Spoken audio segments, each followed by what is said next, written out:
Alarm. मैं इनसे नफरत करता था।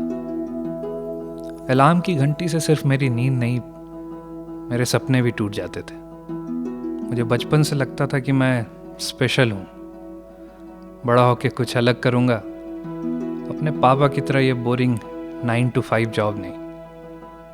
उनकी तरह मेरे दिन का पहला काम अलार्म बंद करना और आखिरी काम अलार्म लगाना नहीं होगा। But see, here I was, Anand Kashyap, system analyst, TCM technologies, जो सुबह सुबह 7 बजे अलार्म की घंटी से उठकर जल्दी तैयार होने की कोशिश कर रहा है ताकि उसकी 444 नंबर की बस मिस ना हो। क्योंकि अगर ये बस मिस हो गई तो उसकी 8:20 की लोकल मिस हो जाएगी और वो 8:50 पे CST नहीं पहुंच पाएगा, जहां से वो शेयर टैक्सी करके ठीक 9 बजे ऑफिस पहुंचता है। सोच के हैरानी होती थी कि मैं टाइम का इतना मोहताज कब और कैसे हो गया। But I guess that's what the city does to you. Mumbai, यहाँ जिंदगी एक कभी ना खत्म होने वाली दौड़ है। जब मैं यहाँ शुरू में आया था तो मुझे ये सारे लोग पागल लगते थे जो बस भाग रहे हैं, जिन्हें जिंदगी जीना नहीं आता। पर मैं कब इस पागलपन का हिस्सा बन गया पता नहीं। अब मैं भी बस भाग रहा था, कंधे पे बैग लटकाए, गले में पट्टा डाले और फीके बेरंग कपड़े पहने। मुझे बचपन से ये दोनों चीज़ें पसंद नहीं थी, भागना और चीज़ों का बेरंग होना। इसलिए मैं खेल कूद में बुरा और पेंटिंग में अच्छा था। गाढ़े चटकीले रंग मुझे बहुत लुभाते थे, गुलाबी, हरा, नीला, पीला, लाल। लाल, वो रंग जो बहुत जल्द मेरी जिंदगी बदलने वाली है। उस रोज न जाने कैसे अलार्म 7 की जगह 6:30 बजे बजा और मैं टाइम से पहले तैयार हो गया।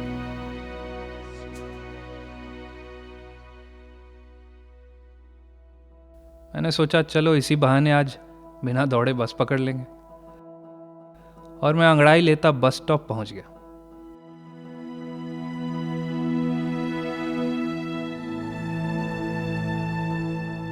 सुबह सुबह मुंबई की सड़कों में एक अलग ही ताजगी होती है। जल्दबाजी में कभी ध्यान ही नहीं जाता था। मस्ती से स्कूल जाते बच्चे, इत्मीनान से सड़क पर झाड़ू लगाते अंकल, लोगों के घर पर दूध पहुंचाता दूध वाला और सबको ताजी खबर सुनाता वो पेपर वाला। मेरी आसपास की ये दुनिया उस दिन पहली बार मुझे मेरी जिंदगी का हिस्सा लग रही थी। और तभी मेरी नजर पड़ी उस पे, सामने वाले बिल्डिंग के 4थे माले की खिड़की में सूखते उस लाल दुपट्टे पर, चटक लाल, जैसे मुझे बचपन में पसंद था। सूरज की सुनहरी किरणों के बीच आसमान में बेफिक्री से लहराता वो लाल दुपट्टा। उस लाल दुपट्टे की खूबसूरती ने एक पल के लिए मुझे इस दुनिया से काट दिया। मेरे चेहरे पे एक मुस्कान सी आ गई। शायद ऐसा रंग मैंने एक अरसे बाद देखा था। मेरी आंखें उससे हट ही नहीं रही थी और मैं करीब 4-5 मिनट तक उस दुपट्टे को देखता रहा। और फिर मेरी बस आ गई। मैं बस में बैठा और एक आखिरी बार उस दुपट्टे को देखा और मानो एक नई एनर्जी के साथ अपने काम पर निकल पड़ा। वो दिन बाकी दिनों से अलग था। उस दिन बस स्टेशन कब पहुंची मुझे पता ही नहीं चला। ट्रेन में लोगों की भीड़ ने मुझे परेशान नहीं किया। टैक्सी में विंडो सीट ना मिलने पर मुझे कोई प्रॉब्लम नहीं हुई। और ऑफिस में पूरा दिन मानो यूं ही बीत गया। पूरे दिन मेरे चेहरे पर एक स्माइल थी और दिमाग में वही लाल दुपट्टा। शाम को जब मैं लौट के आया तो वो दुपट्टा वहां नहीं था। ऑब्वियस है, सूख गया होगा, लेकिन मेरे दिमाग में उसकी तस्वीर अभी भी ताजा थी। कमाल है ना, कैसे एक छोटी सी चीज आपकी मोनोटोनस जिंदगी में गहरा असर कर जाती है। यही सोचते सोचते मैं काफी दिनों बाद उस रात चैन से सो गया, अगले दिन का 6:30 का अलार्म लगा के। अगले दिन मैं फिर जल्दी तैयार होकर टाइम से पहले बस स्टॉप के लिए घर से निकल गया। पता नहीं मैं क्या एक्सपेक्ट कर रहा था, बट शायद वो नहीं जो मैंने देखा। वही लाल दुपट्टा आज फिर से उस खिड़की पर सूख रहा था। देख के तो अच्छा लगा, पर दिमाग में यह सवाल भी आया कि रोज रोज दुपट्टा कौन धोता है। शायद दूसरा दुपट्टा होगा, लेकिन एक ही रंग के दो दो दुपट्टे। हो सकता है उसका पसंदीदा कलर हो, मुझे भी तो लाल बहुत पसंद है। उस दिन मेरा दिमाग दुपट्टे से हटकर दुपट्टे वाली के बारे में सोचने लगा। कौन होगी, कैसी होगी, लाल दुपट्टा उस पर कैसा लगता होगा। मेरे दिमाग ने उसकी एक मेंटल इमेज बनानी शुरू कर दी थी। मैं उसे एक चेहरा, एक आकार देने की कोशिश कर रहा था। गोरा रंग, काले लंबे बाल, कजरारी आंखें, गुलाबी होंठ और सुर्ख गाल। शायद मेरे क्रिएटिव दिमाग को काफी दिनों बाद चलने का मौका मिला था, इसलिए वो ओवरड्राइव पे चल रहा था। शाम तक उसकी एक तस्वीर मेरे दिमाग में तैयार थी और मैंने उस तस्वीर को कैनवास पे उतारने की ठान ली।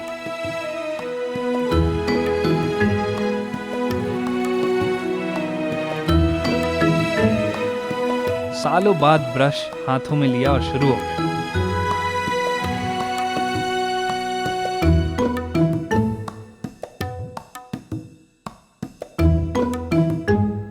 पर बात कुछ बनी नहीं।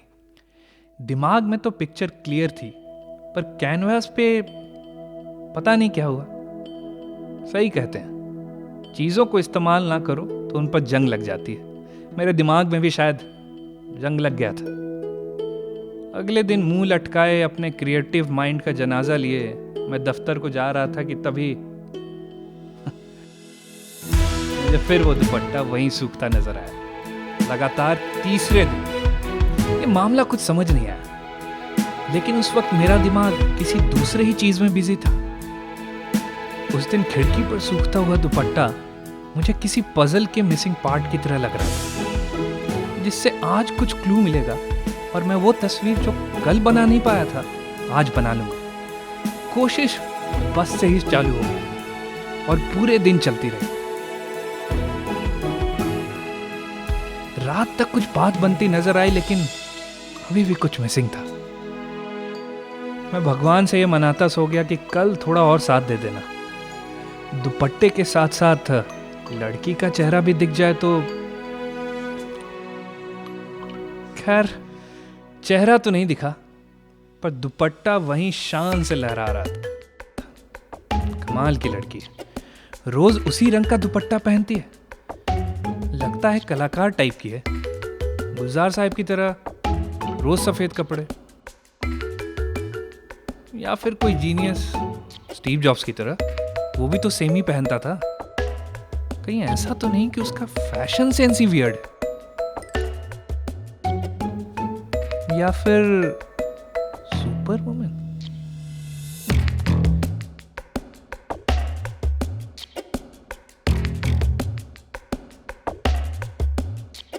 वैसे दूसरे जॉब्स में भी तो यूनिफॉर्म होता है, लेकिन लाल कलर का यूनिफॉर्म। ऐसी कई बातें मेरे दिमाग में आती रहीं और मैं अपने मन में तर्क वितर्क चलाता रहा। पर जैसे जैसे दिन बीत रहे थे, मेरे सारे लॉजिक फेल हो रहे थे।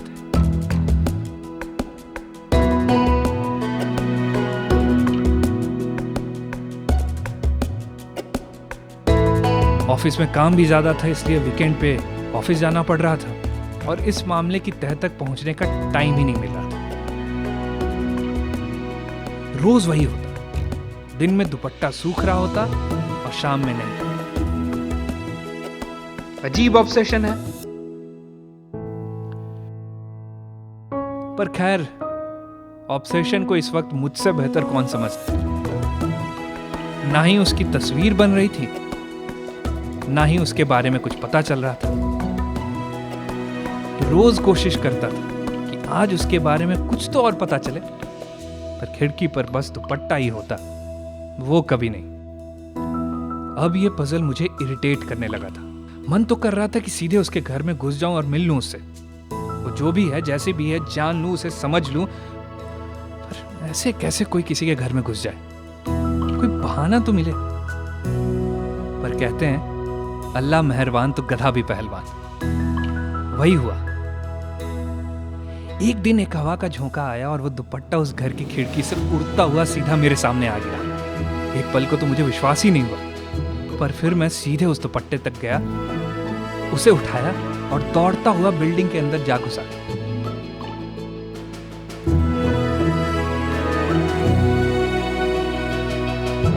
एक एक सीढ़ी चढ़ते हुए मेरी एक्साइटमेंट बढ़ती जा रही थी। आज फाइनली मेरे सारे सवालों का जवाब मिलने वाला था।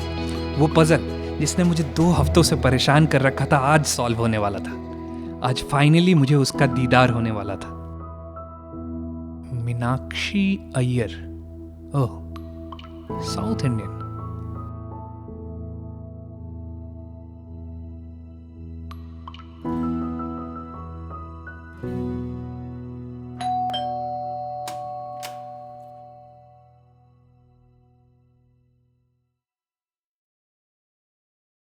मीनाक्षी मीनाक्षी दीदी, दीदी से मिलना है।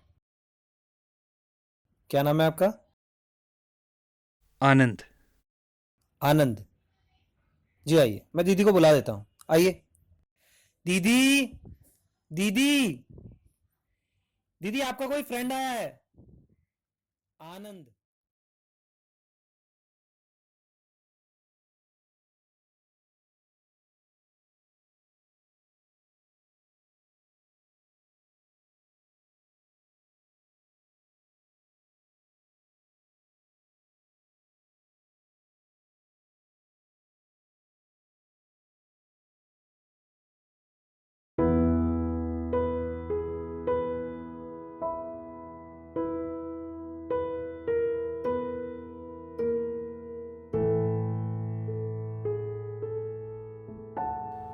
जी कौन?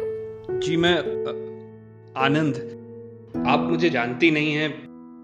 It's it's really embarrassing. मैं सामने वाले बस स्टॉप से ऑफिस जाता हूँ और पिछले 2 हफ्तों से आपके बालकनी में ये लाल दुपट्टा।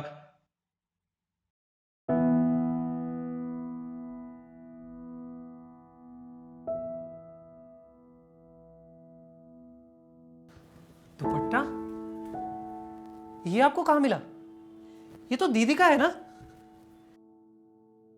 दीदी आपका दुपट्टा लाए हैं। वो बाहर खिड़की पर टंगा था ना, हवा से उड़कर गिर गया होगा। इन भैया को मिल गया तो ये देने चले आए। मुझे तो लगा आपके फ्रेंड हैं। कोई बात नहीं, थैंक यू भैया, थैंक यू। अरे अरे, थैंक यू कैसे? वो बेचारे मेरा दुपट्टा लेकर आए और तू उन्हें ऐसे ही भगा रहा है। चल जा, चाय लेकर आ। चाय? हाँ हाँ, चाय। जा जल्दी जाके बना कर ला, जा। और सुन, ये दुपट्टा मुझे देता जा, संभाल के चला कर। ये मुन्ना भी ना पागल है। आप बैठिए ना। तो आप कुछ कह रहे थे ना? 2 हफ्तों अरे से। दीदी कुछ भी नहीं, ये भी वही कह रहे हैं कि इन्हें भी और लोगों की तरह आपका दुपट्टा बहुत पसंद आया। तू अभी तक यही है, जाना चाय बना के ला। तो आप भी मेरे दुपट्टों के फैन हो गए। हर किसी को मेरे दुपट्टे अच्छे लगते हैं। आपको सबसे अच्छा कौन सा लगा? आप कुछ लाल वाला कह रहे थे ना? वो मेरा भी फेवरेट है। दरअसल सबसे पहले मुझे वही मिला था ना, इसलिए। अरे मुन्ना, जरा पानी ला देना। जी।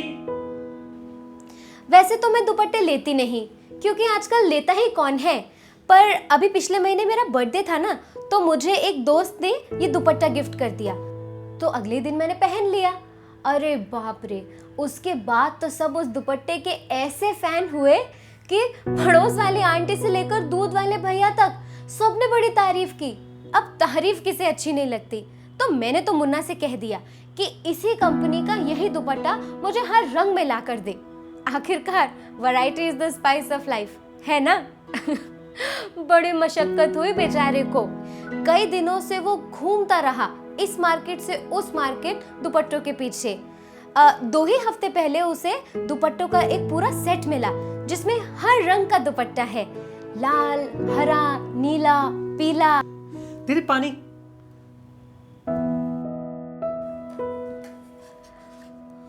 तो बस मैं वही बदल बदल कर रोज पहनती हूँ।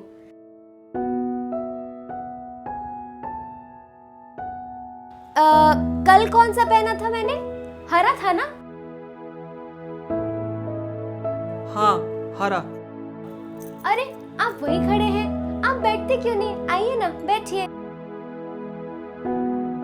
जी मैं निकलता हूँ। अरे लेकिन चाय? फिर कभी, बस आने वाली होगी।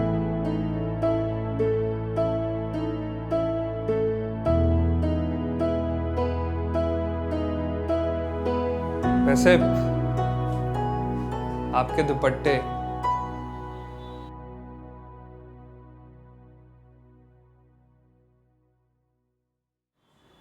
आप पे बहुत ज्यादा जचते हैं। You look beautiful in them. Thank you.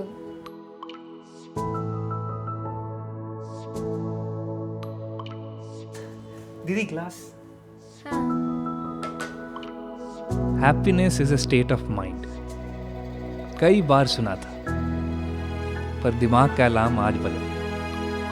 आज समझ में आया कि खुश रहने के लिए इंसान को किसी बड़ी वजह की ज़रूरत नहीं है, बल्कि किसी वजह की भी ज़रूरत नहीं है। हम चाहें तो किसी भी हालात में खुश रह सकते हैं, और ना चाहें तो दुनिया के सारे सुख भी हमें खुश नहीं रख सकते। अनजाने में मीनाक्षी ने मुझे एक ऐसी बात सिखा दी जिससे ज़िंदगी जीने का मेरा नज़रिया ही बदल गया। रंगों को आंखों से ना देख पाने पे भी उसकी जिंदगी रंगीन थी। मेरी जिंदगी रंगों से घिरी हुई थी, फिर भी बेरंग, फीकी। उस दिन मैंने ठान लिया कि अपनी जिंदगी को भी रंगीन बनाकर रहूंगा। अब मुझे टैक्सी की विंडो सीट ना मिलने पे कभी कोई प्रॉब्लम नहीं होती। ट्रेन में लोगों की भीड़ भी कभी परेशान नहीं करती। बस कब स्टेशन पहुंचती है कभी पता ही नहीं चलता। और सुबह उठने के लिए अब मुझे अलार्म की ज़रूरत नहीं पड़ती।